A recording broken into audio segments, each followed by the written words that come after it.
Kisah Mu'allaf Juan diusir keluarga dan kini tinggal di masjid menunggu masuk pesantren.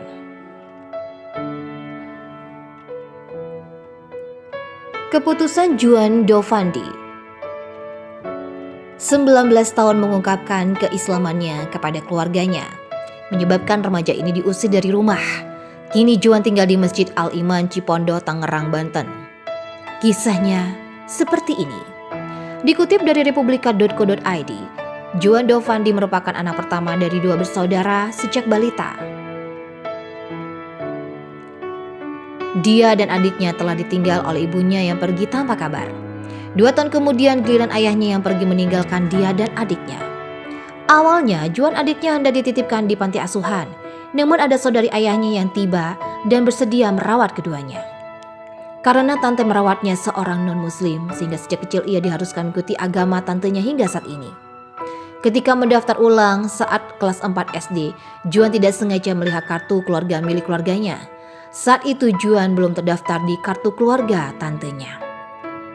Saat itu Juan bertanya-tanya dalam hati, karena agama yang dianutnya saat itu berbeda dengan yang ada di kartu keluarganya.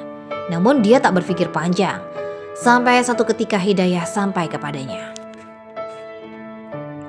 Ketika kelas 4 SD, sebagai non-muslim biasanya saat belajar agama Islam, siswa diperbolehkan keluar kelas. Tetapi hal tersebut tidak dilakukan Juan yang saat itu bersekolah di sekolah negeri. Juan merasa penasaran dengan hal yang dipelajari muslim. Juan yang keturunan Tionghoa, kental dengan adat budaya dalam kesehariannya, kemudian rutin ikut dalam pelajaran agama Islam.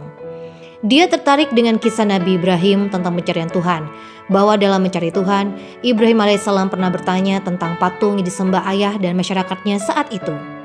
Tetapi anehnya, patung tersebut bisa dirusak. Ibrahim pun kemudian melakukan pelajaran dalam mencari Tuhan. Dia pernah bertanya tentang bintang yang bersinar apakah Tuhan, tetapi keindahannya kalah dengan Tuhan. Demikian juga dengan bulan yang ternyata tenggelam saat matahari terbit dengan cahayanya yang lebih terang.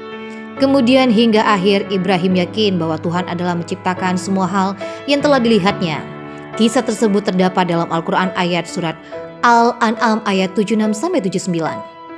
Juan kemudian harus mempelajari Islam hingga kelas 6 SD dan wali kelasnya tahu keinginan dia untuk memeluk Islam. Wali kelasnya menguatkan keyakinannya, namun dia sempat ragu karena keluarga yang telah membesarkan pasti melarangnya. Sejak mempelajari Islam, Juan tidak pernah lagi ikut ibadah agama tantenya. Ada saja alasan yang dia buat untuk menghindari ajakannya. Namun tetap saja terkadang dia terpaksa ikut. Hingga kelas 8 SMP, Juan semakin bertekad ingin membahas masalah agamanya. Benar saja, tantenya marah besar dan hendak mengusirnya. Karena dia merasa masih terganggu dan bergantung dengan keluarga bibinya, maka dia menuruti kehendak bibinya. Namun diam-diam Juan telah bersyahadat tanpa sepengetahuan bibinya. Dia juga diam-diam belajar salat dan menyembunyikan buku-buku Islam termasuk juz amma di kamarnya. Hanya adik yang berbeda, 3 tahun darinya yang mengetahui hal itu. Sejak SD dan SMP, Juan diberikan kemudahan mempelajari Islam di sekolah karena bersekolah di negeri. Setiap hari ada kajian di sekolah, kemudian setiap Jumat ada mengaji Yasin. Itu semua dia ikuti di sekolah. Namun saat menginjak SMA, tantenya yang selama ini tinggal bersamanya kembali kesulitan ekonomi. Sehingga saat itu Juan terlambat untuk mendaftar sekolah negeri. Bibinya yang lain kemudian mendaftarkannya ke sekolah swasta non-muslim di SMK. Walau dia kesulitan untuk belajar Islam, dia bersyukur masih bisa bersekolah dan tetap belajar Islam meski seorang diri. Juan tidak berani untuk terang-terangan ibadah ke masjid, karena keluarganya cukup dikenal di lingkungan rumah dan khawatir akan diadukan jika ketahuan sholat. Pernah dia ke masjid, itu pun sampai SMP. Di masjid sekolah selain dari itu dia tidak berani. Jangankan untuk sholat dan mengaji keluar, untuk sekedar ikut kegiatan sekolah pun keluarganya sangat ketat. Itu semata-mata bibinya khawatir dengannya. Untuk tetap mendalami Islam, selain belajar dari buku, Juan mengikuti kajian online melalui internet dan ikut komunitas Islam online untuk bertukar pikiran. Ujian berat terasa saat keimanannya goyah ketika ayahnya dikabarkan meninggal dunia. Dia juga sempat terpengaruh dengan lingkungan sekolahnya. Dia kemudian beristighfar dan kembali pada Islam. Tantangan kedua juga adalah ketika keluarganya menyajikan makanan yang tidak halal. Dia merasa kesulitan karena belum memiliki uang sendiri untuk membeli makanan halal. Dia akan berpuasa jika memang makanan yang disajikan adalah makanan yang tidak halal. Juan sendiri sering berpuasa Senin Kamis meskipun belum rutin. Tahun lalu, dia bisa berpuasa Ramadan meskipun belum penuh selama 30 hari.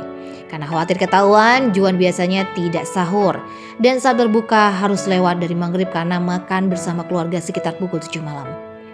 Juan berharap dan berdoa keluarga yang telah membesarkannya bisa menerima keislamannya. Dia akan tetap menjalin silaturahmi jika suatu saat nanti acara terbuka telah menyatakan sebagai muslim. Setelah lulus SMK, Juan memberanikan diri untuk meminta dihitan. Setelah dihitan, bibinya kemudian menanyakan alasan Juan. Juan kembali jujur bahwa dia masih menganut Islam dan tetap yakin dengan agama yang dibawa Rasulullah ini. Setelah keluarga di rumah mengetahui, keluarga besarnya pun berkumpul dan meminta Juan untuk kembali ke agama lamanya. Bahkan keluarganya pun akan menerima Juan jika memilih agama lain asalkan bukan Islam. Namun Juan tetap teguh. Ia pun diusir dan tidak boleh berhubungan dengan keluarga termasuk adik kandungnya. Juan memilih pergi dari rumah dan kini ditampung DKM Masjid Al-Iman Cipondoh, Tangerang. Dia diberikan sebuah ruangan untuk tempat tinggal. Juan sedang menunggu adanya pondok pesantren yang buka untuk dia mendalami Islam. Saat ini untuk hidup sehari-hari dia mengandalkan zakat dan infak diterima sebagai seorang mu'alaf.